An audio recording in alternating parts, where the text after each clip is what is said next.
Have you ever looked back and realized that your dream was trying to make you wiser before you ever understood why? That's exactly what happened in this real dream that I'm going to share with you today. Because at first, it just looked like a crazy dream about hand, foot, and mouth disease. But years later, as usual, I realized it had nothing to do with sickness. It was all about becoming aware of what I was carrying before I unknowingly passed it to someone else. If you are new here, every Monday and Thursday, we break down real dreams and look for the hidden meaning inside of those. So let's look at this next one. This is a dream I had on April 2nd of 2024. Also, just so you know, Maxine is my sister, my older sister. I'm going to explain a little bit about that more after this dream. I was with Maxine and I low-fived her. She said that basically, she didn't know what was on her hands. And now I got it. And sure enough, I looked down and she has a rash on the palms of her hands. And now I do too. Sorry. It was awful if you think about it. Okay. I now had hand, foot, and mouth disease. And I was thinking how I was going to have to call out of work for at least 3 days because I had no choice or I would spread this to others. Overall, I didn't feel awful about the situation, just trying to figure out how I could handle it with work. Okay, come on. Who wants to have a dream that they're contracting hand, foot, mouth disease? Any parents out there, awful that sickness is. It has such great meaning though. So let's dig in first to the fact that if you notice, it is not a high five, it is a low five. And that's, again, remember to look at your dreams for anything that is a little abnormal in the description of the scene that's being created in the dream. And that's that I do a low five. It's just a brief moment of contact. And if you think about a high five, that's usually a celebration of something, but a low five is almost more familiar, almost more like you and that person that you're doing the low five with, maybe have a deeper or a more personal, or I don't think secret is the right word, but just almost like a knowing between you two when you do a low five. It's a little more intimate, but it's also very brief. A low five or a high five, in this case, a low five is a brief point of contact, yet I have that transmitted to me in that very brief amount of time. Now, before I break down the rest of the dream, I need to talk to you about Maxine, my older sister, because I did a pattern recognition on her this past week because she shows up in 34 of my dreams over the last 6 years. And I wanted to begin to see what is the common theme. And here's the thing.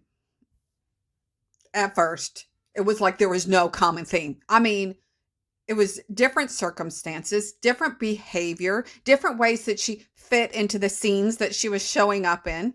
It just seemed random and like chaos when you're trying to bring 34 dreams together. I wanted to give up. I was like, there's no theme associated here with my sister. But intellectually, I understood that couldn't be right. You don't have a specific person showing up in your dream 34 times and have there be nothing related to that.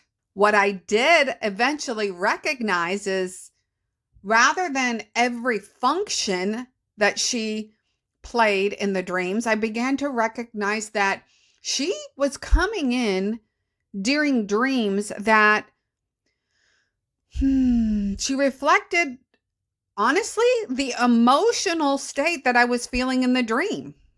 The emotional atmosphere where she was showing up was consistently reflective of my waking life. Different seasons, different circumstances, different problems, the same emotional relationship, and that's when it clicked.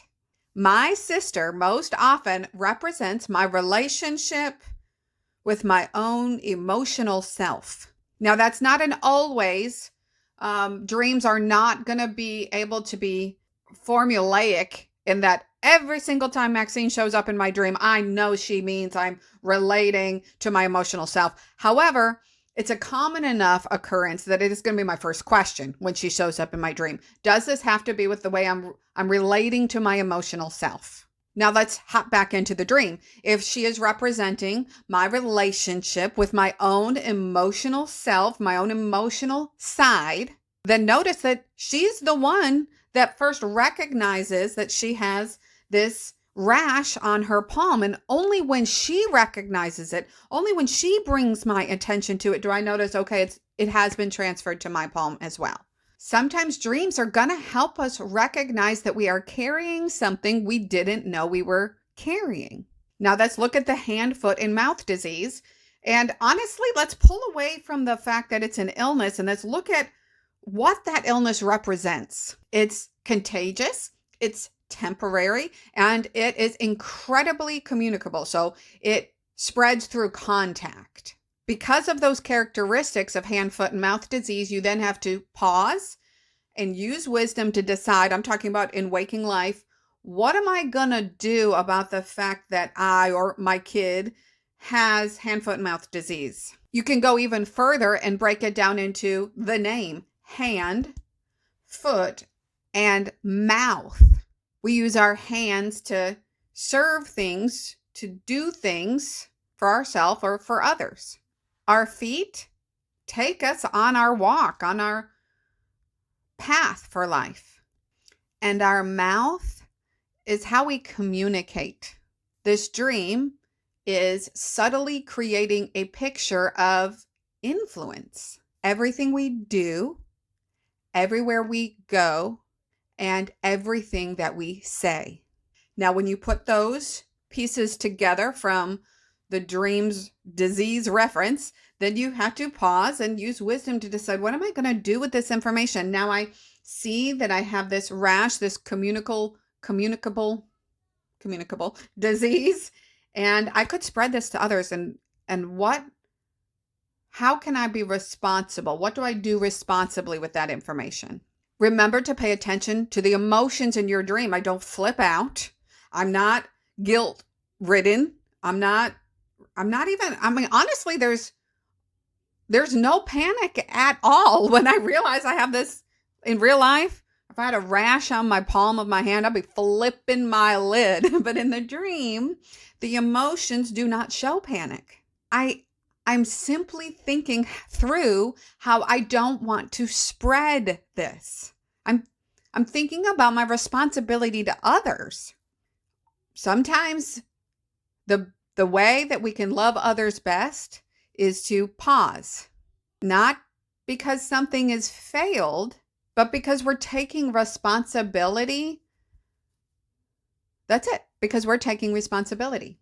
And again, I know it's like ad nauseum for you, but this is where dreams aren't just telling you the future. They're preparing you for who you need to be when you reach that future.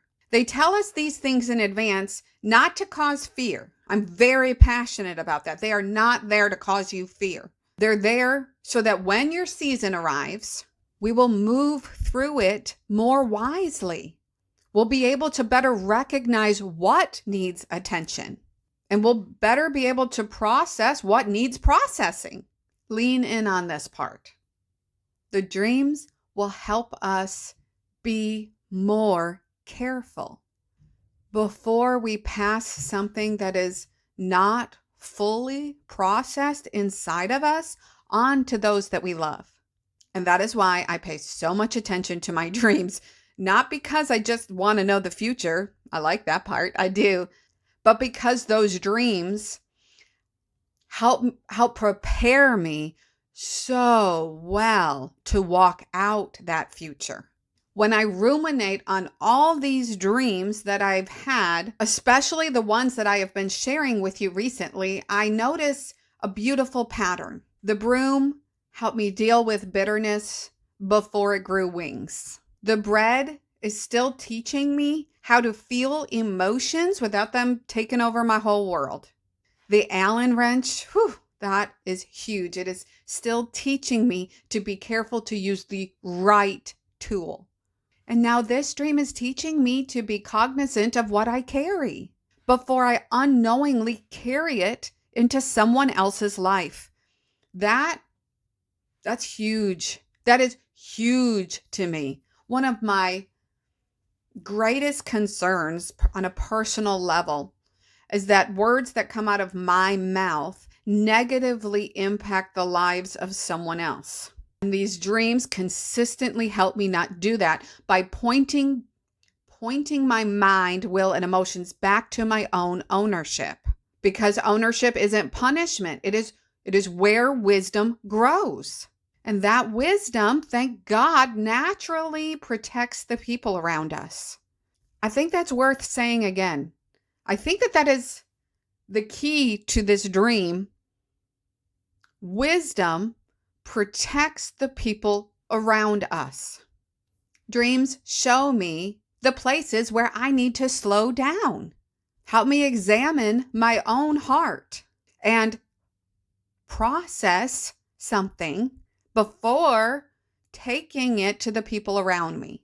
Because every single one of us influences people around us through our words, through our actions, and through our attitudes.